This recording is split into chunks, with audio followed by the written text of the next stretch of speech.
Турыстаў з гісторыяй Брэста Інна Саханчук знаёміць ужо 10 гадоў. Для таго, каб стаць экскурсаводам, яна атрымала акрэдытацыю ў Нацыянальным агенцтве па турызме.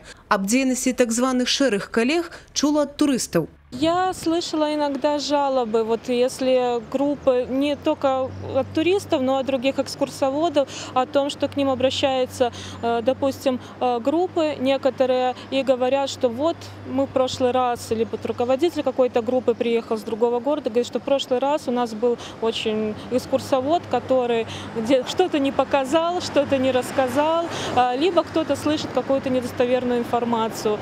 Брэсцкая крэпасць – адно з самых папулярных месцаў у турыстаў. З пачатку года тут пабывалі больш за 200 000 чалавек з далёкага і бліжняга замежжа. Праведзена 8 000 экскурсій. Але гэта афіцыйная статыстыка. Колькі правялі шэрыя экскурсаводы, а галоўнае, з якой якасцю – пытанне. Право на проведение экскурсий у нас или в других музейных объектах даем только мы, готовя наших сотрудников, готовя экскурсоводов. Те же, кто вводит у нас экскурсии по своей личной инициативе, они мало того, что не получили такое право со стороны нашего научно-методического совета, они не были на собеседовании у нас, они не имеют порой права вообще на проведение экскурсии. Не говоря уже о том, что финансовые потоки, которые они получают, выходя на своих туристов через интернет или встречая их где-то на предвходной площади, они проходят мимо экономики Беларуси.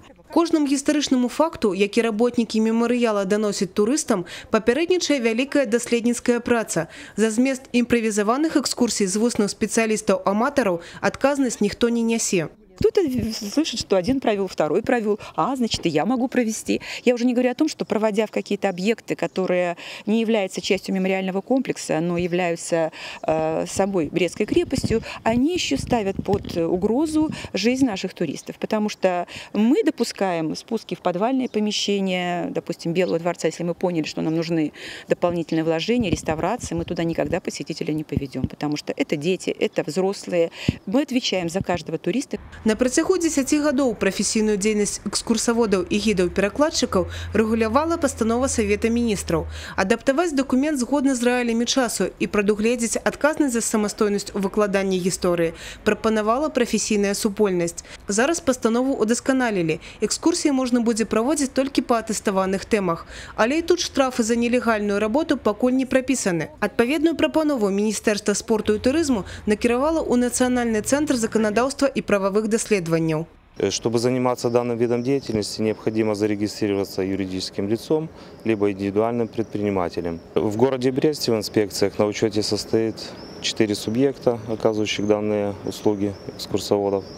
Это одно юридическое лицо и 3 индивидуальных предпринимателя. Лицам, которые осуществляют незаконно незарегистрированную предпринимательскую деятельность, влечет это наложение штрафа до 100 базовых величин с конфискацией дохода, полученного от незарегистрированной предпринимательской деятельности. Новый документ прыняты 6 ліпеня і уступіць у сілу праз 3 месяцы. Евгения Мороз, Юрий Плинда, телерадиокомпания «Брест».